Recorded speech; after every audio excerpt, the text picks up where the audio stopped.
Hello, welcome back, or I should probably say good morning. It appears to be early morning in the game. Regardless, welcome back to another Sunday school lesson. So this is going to cover, we're still in the Book of Mormon. We've just started. And it's going to cover 1st Nephi, chapters 1 through 7, which is the first book and the first few chapters of the Book of Mormon. Ooh, didn't see that bush in the early morning light. So what I thought I'd do is kind of let you know what happens here. You know, when we were discussing the New Testament and stuff like that, people who weren't members of the Church of Jesus Christ of Latter-day Saints, but were still Christians, you know, still knew all the stories. And so I didn't really have to recap it. But if you are not a member of the Church, you're not going to know the same stories. So I'm going to kind of let you know what happens in the first 7 chapters of the Book of Mormon. And then we'll get into details and discuss kind of the important aspects of the lesson and a few things I'd want to go over. So, so it starts about 600 BC in Jerusalem with a prophet named Lehi. Now, Lehi was pretty well-off guy, pretty well-educated guy too, but he was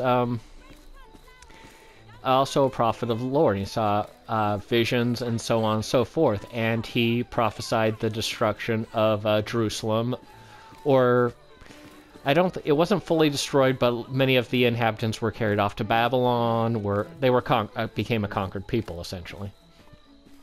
And he prophesied that, and the people of Jerusalem essentially reviled him for it. They said, "What do you know?" And kind of ignored his warnings, and even threatened his life. Well, he received vision from God that he should take his family and depart from Jerusalem, should just, you know, leave. And so they went quite a ways away from Jerusalem. It's not entirely clear how far away they were in the Book of Mormon, but it took, you know, several days of travel to get to where they were in the wilderness, out in the middle of nowhere. Now, after they'd gone into the wilderness, Lehi received a prophecy, and he sent he received a message from the Lord, I should say, who told him, you need to get the plates of brass that are at Jerusalem, which contain the holy records and so on, and get them from an evil man named Laban, who has them in his care. So he told his sons, which he had 4 sons. There was Laman, Lemuel, Sam, and his 4th son was Nephi, who wrote the first 2 books of the Book of Mormon. He became a prophet after his father. So he told all his sons what the commandment was. Laman and Lemuel, the eldest, complained, saying like, oh, come on, you're asking us to do a hard thing. First, we had to pack up and leave. We had a good life in Jerusalem. And now you want us to go back and get these plates? Which I think most people would look at and say, you know, that is a pretty reasonable response. Nephi, however, completely acquiesced to what his father had said, because he knew it was a commandment of the Lord, and he said, I'm going to go do this. I'm going to discuss that Nephi's response a little bit more as we go in the lesson, but I'm just, you know. So if you feel, if you know the story, but you feel I'm skipping over important bits, I will go back to it. So the 4 brothers returned to Jerusalem and tried to persuade Laban to part with the plates of brass. Laban really didn't want to, and it was Laman, I believe, was asked to go convince him, privately go in and try and convince him, and Laman kind of just said no and kicked him out. Then when they were all feeling a little bit sad and upset about not having done it, Nephi said, you know, we had a lot of really nice stuff at our house. Let's go to our house, let's get all of our possessions of value, all our money, everything that was left in the house, and go to Laban and try to buy the plates. Now, when they showed Laban the money they had, he coveted it very much, and he called his servants and had his servants essentially chase them down, try to arrest them. and they left the money behind, and Laban basically took it, and they were left with nothing.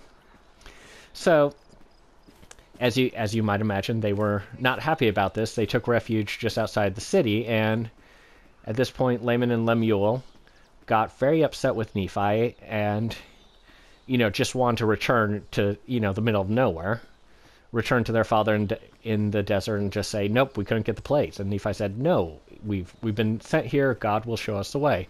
At which point they began to beat up their younger brother. So, fairly typical older brother stuff at this point. I'm kidding.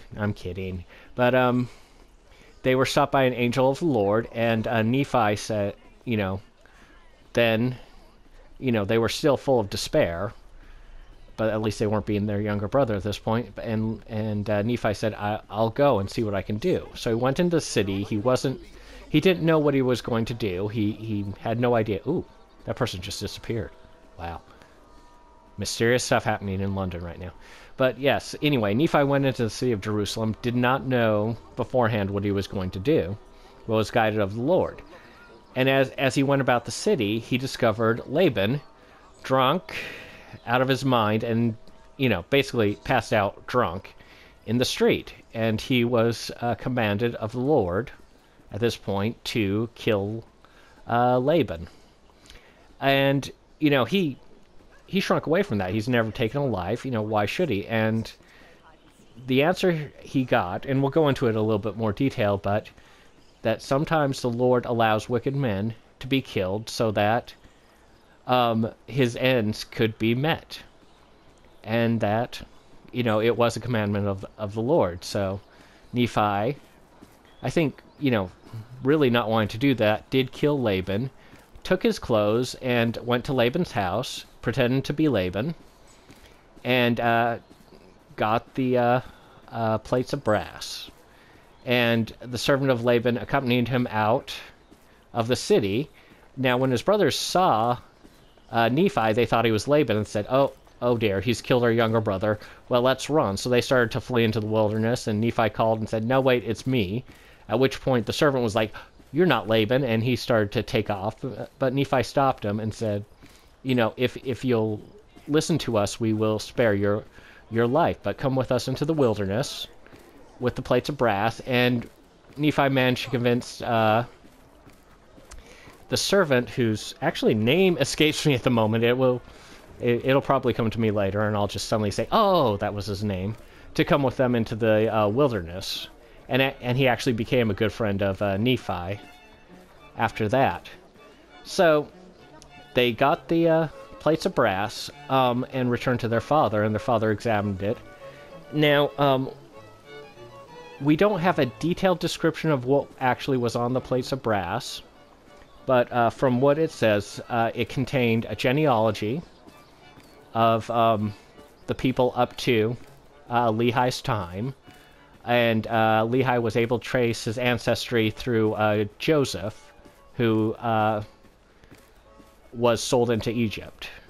And then from him through Israel all the way back to Adam, presumably. But it did contain genealogy, which isn't recorded in the Book of Mormon, but it was mentioned. That had the genealogy, had a history of the Jewish people, and contained the writings of many prophets. Which prophets, we don't know. All the prophets that were included. Excuse me. But we do know Isaiah. Isaiah's prophecies were written in there. So essentially what we have in the book of Isaiah. Oh, and also has the five books of Moses, which are the first 5 books of the Old Testament. So, it contained a good chunk of the Old Testament was contained on the plates of brass. And I think a few writings of prophets that aren't included in the Old Testament were also included in the plates of brass that they had. So, after all this, you'd think we'd kind of end there, but nope, after they got back and everything was going well, they had the plates of brass. Lehi received another commandment of the Lord to have his sons once again return to Jerusalem, this time to go to a man named Ishmael and convince Ishmael to leave the city of Jerusalem with them. And idea being that they would have basically his sons would get wives through the children of Ishmael, and Ishmael's sons would get wives through the children of Lehi, and so on and so forth, that they would be able to form a new community there. Now, and of course, Laman and Lemuel complained about this, which, to be perfectly honest, my first thought would be, why would they complain at this point? Why, I can understand complaining about going back and getting the plates of brass, especially if they don't believe, and it's shown throughout it, they don't really, Laman and Lemuel never really believed in their father. They were they were convinced several times of the right way to go, but they would very easily be distracted and fall away from the right way. That was how they generally were. So I can understand with that attitude why they would object going back and getting essentially the Bible from the city of Jerusalem. What I don't understand is why they were so upset going back and getting potential wives from the city of Jerusalem. I mean, if I'm in the middle of the desert without any sort of dating prospects, that would seem like a good move to me, but that's just me. Anyway, they returned, and they were able to convince Ishmael and his family to go into the wilderness with them. They got about halfway back, and the elder sons of Ishmael, along with Laman and Lemuel, decided, we really don't want to go into the desert. I mean, come on. We have a good life in Jerusalem. Let's not go there. And so they started to rebel against, going into the desert, which is fairly typical of Laman and Lemuel, actually, and some of the sons of Ishmael. But they got into argument. Nephi basically was saying, he's been told of the Lord. All of these things. And they tied up Nephi and proposed to leave him in the desert. He prayed to the Lord and was able to break his bonds and stood before them, and they were able to finally convince Ishmael to go out and live with his, live with their family in the wilderness. And that's where the 7th chapter ends, with, the Ishmael and his family joining Lehi and his family in the wilderness. So, let's get started on kind of the lesson here, how it goes, and we'll see where it goes. So, the first point in the lesson is that scriptures have great value. So let's consider what Lehi's children had to go through to get the scriptures, and especially Nephi. Returning to Jerusalem, seeing their house, which had all the really nice stuff, especially if you're living in a tent in the middle of the desert and you return home and there's all your cool stuff is at home, and you return, you see all that cool stuff, and then you try to give it away for scriptures, losing all that money without getting the scriptures, having been chased by, these servants, being forced to flee the city, feeling humiliated, and that, in addition to that, actually walking through the desert for several days to get there to do this, and then having to go back and, you'd think there'd be kind of an economy of movement, but that doesn't serve the Lord's purpose. And so they were sent back, and, it was a very hard thing they were asked to do. Laman and Lemuel were quite right in saying that. However, the scriptures were very valuable to Nephi and his family and his descendants, as it's shown in the Book of Mormon that the scriptures were just completely and totally invaluable to them as they went about their business, as they, kind of established new homes and new place to live. So, the scriptures just, how far...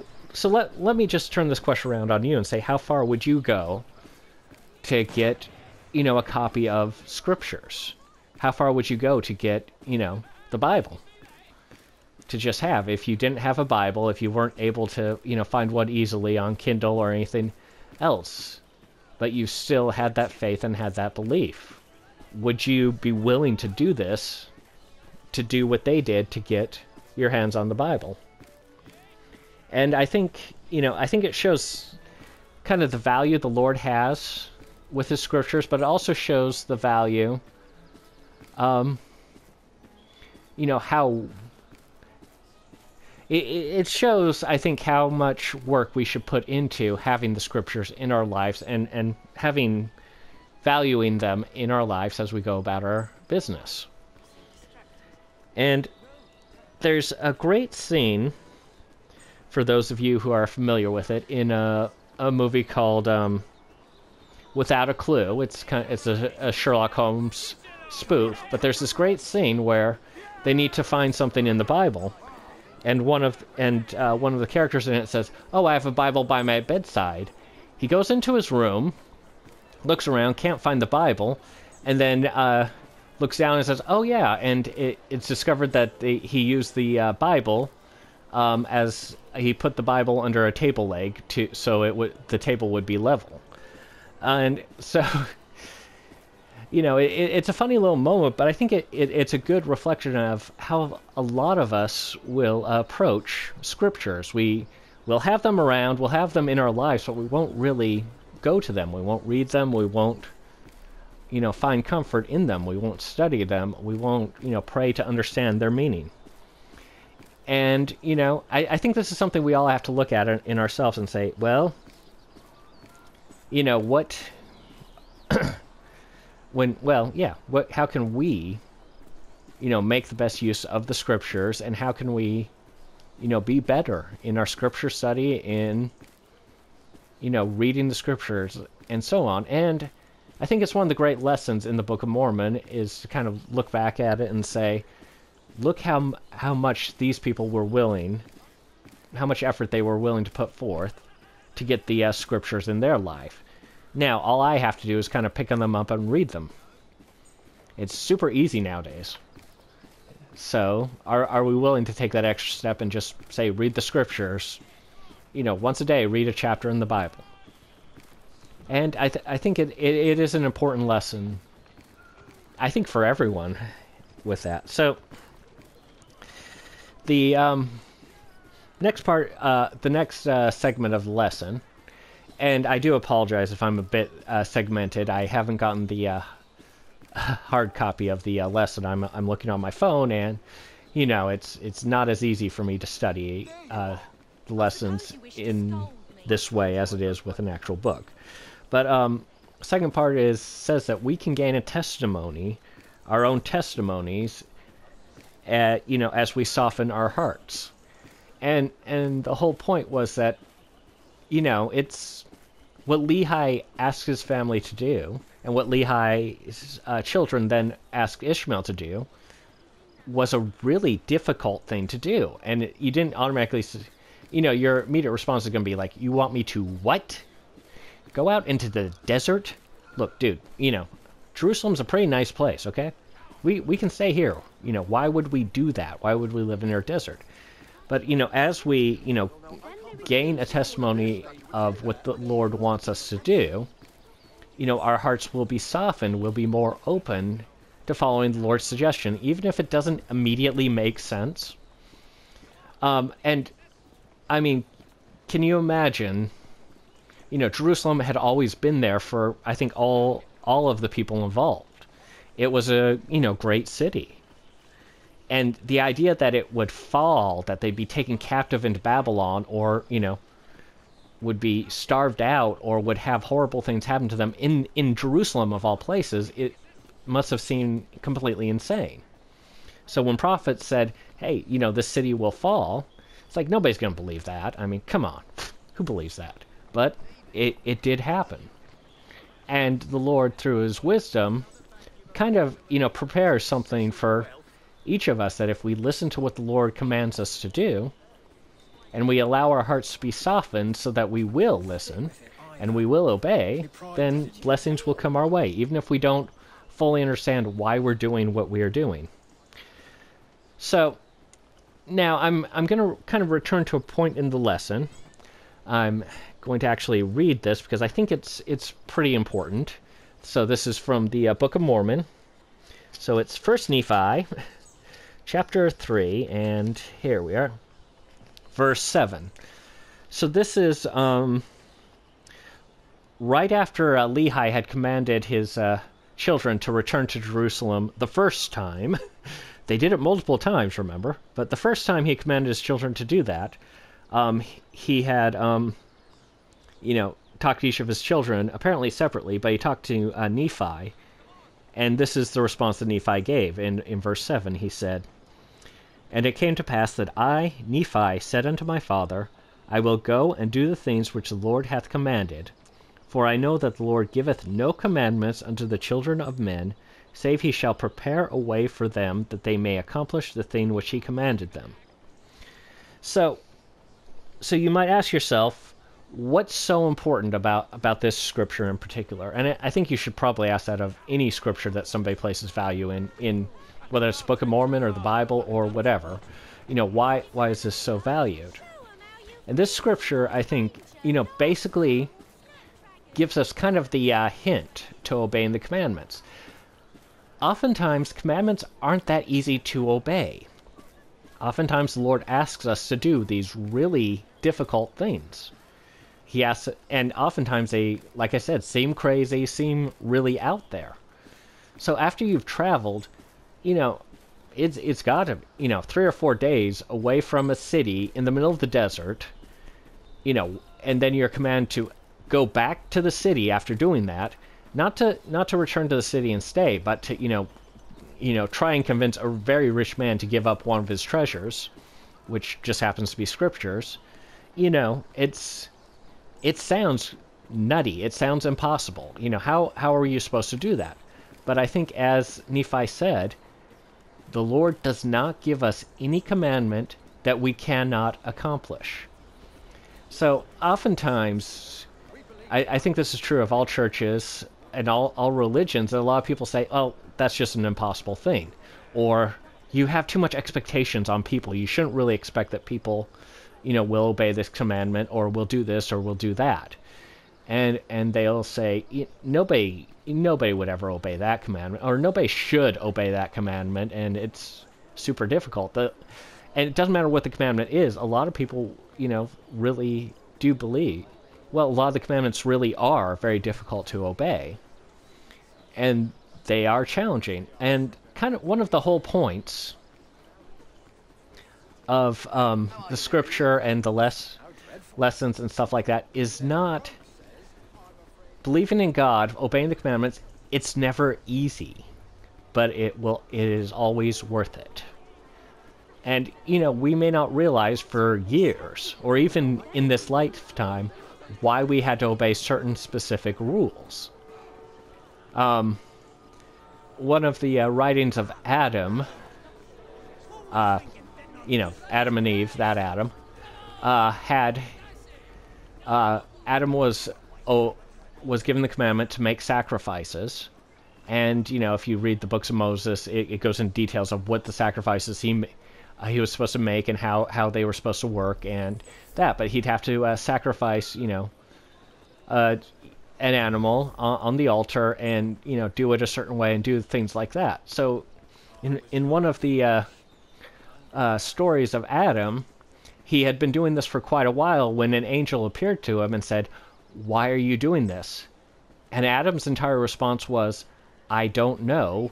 The only thing I know is that I have been commanded to do this, so I am doing this." And I think that's really the goal we need to get to. We may not fully understand why certain commandments are in place. We may not understand why we have to do certain things. But if we obey, we will eventually be told why we do a certain thing and why it was important for us to do, to obey these particular commandments. And in the story of Adam, as I said it before, the angel revealed to Adam the symbolism behind the sacrifices and all the things he was doing. So, we won't always know immediately, and like I said, it may take a lifetime. It may even not even be in this lifetime that we will understand why we've been given a certain commandment. But it is important that we are given this commandment. And later on in the Book of Mormon, it's various prophets, various people talked about the importance that the scriptures were.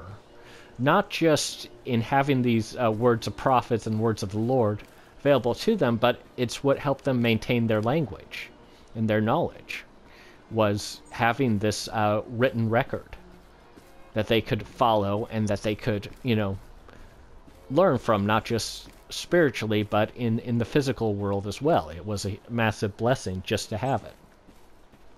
So, like I said, I had several points where I want to read some scriptures here. So I'm going to turn around, read another scripture. So this is Laban and Lemuel's response to, how hard, how difficult it was. I'm going to kind of turn away because there are a couple people fighting there. We'll look at this lovely log house while I talk. Okay, anyway, Laban and Lemuel were...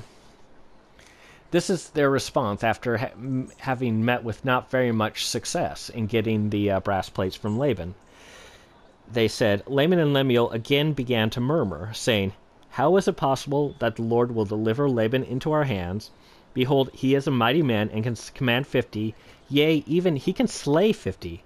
Then why not us?" Now, this is an incredibly, incredibly convincing argument that they made. It's, and I think everybody can understand that. It's like, how can I hope to, win out in this? This is a guy who can kill 50 people without any consequences to himself. Why couldn't he possibly kill us? And, this sounds very convincing in the ways of the world. Now, what's really interesting about their comment is that Laban and Lemuel made this comment after an angel of the Lord had appeared to them, commanded them to stop beating up Nephi, and, basically gave them words of comfort. Right after the angel left, they said, "Come on, this is impossible. We can't do this," after they saw an angel. And, it's kind of easy to mock them and say, "Come on, if I'd just seen an angel, I'd be like, yep, my path is blessed. I can do this." I think most of us would be like that, or would think. I think most of us think we would be like that. Like, of course I could do it. I mean, the angel was just here. But I think it's so easy to get caught up in Laban and Lemuel's way of thinking. Get caught up with them saying, "Oh, come on," looking at how the world views people. So the world says, "Oh, we couldn't possibly accomplish our goal. We're doomed to failure. There's no way we can do what's been asked of us." It's very easy to fall into that pattern of thinking that way, even after we're shown by the Lord. Maybe not as big a sign as Laban and Lemuel were shown, but we're shown things. The Lord will show and reveal things to us personally that will be of great aid to us. But then, we often fall back into that old habit of saying, like, no, there's no way we could do this. No way. And so that was Laban and Lemuel's response. There is very human response. And ultimately, it's not a response that's going to help us. I think we get caught up in our own problems. We don't realize that the Lord is helping us.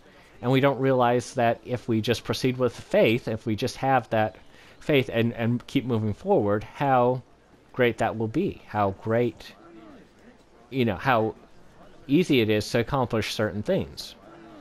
We just have to have faith and we have to keep moving forward. So I want to do just one final thing. And I think this is a good illustration of why scriptures are important. So we'll do it on... Well, let me explain first off. So when I've read the Book of Mormon many times throughout my life, and once again, in my personal reading, I'm much further along in the Book of Mormon. This is just the beginning. But, I return to the beginning to read it as part of the lesson. And one thing I noticed, which I had never noticed before, and it struck me. And that's... So let me kind of explain. I'd been asked many times, why was the Book of Mormon written in an adapted form of Egyptian? Why wasn't it written in, Hebrew, in the Jewish language of the time? And, I'd given kind of they said there's no reason it should be written in Egyptian. And I pointed out that, they had contact with the Egyptian people. Jerusalem did at 600 BC, and they could easily have, they could easily have known the language. They could have easily been allowed trade with them. So it's not completely improbable that they would speak Egyptian. And, a lot of people just kind of dismiss it and say it should be in Hebrew. If the Book of Mormon were really true, it should be in Hebrew. So when I was reading through the lesson, I noticed this. I'd never really noticed it before. And this is right in the first chapter. And if I can get my fingers to work correctly. Okay, here we are. So Nephi kind of explains himself in chapter 1. He explains himself in the record he's writing. But in verse 2, he says, "Yea, I make a record in the language of my father, which consists of the learning of the Jews and the language of the Egyptians." And this struck me. He point blank says that he has the learning of the Jewish people, but the record is going to be in the language of language of my father, which is the learning of the Jews and the language of the Egyptians. The record was made. Nephi made the record in this, language in the language of the Egyptians, because that was how his father taught him.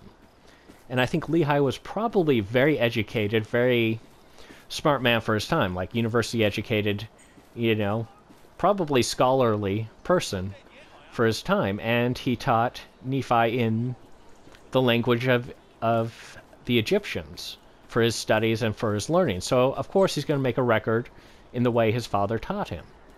And I'd never really realized that he very clearly states that he's writing it in the way that his father taught him.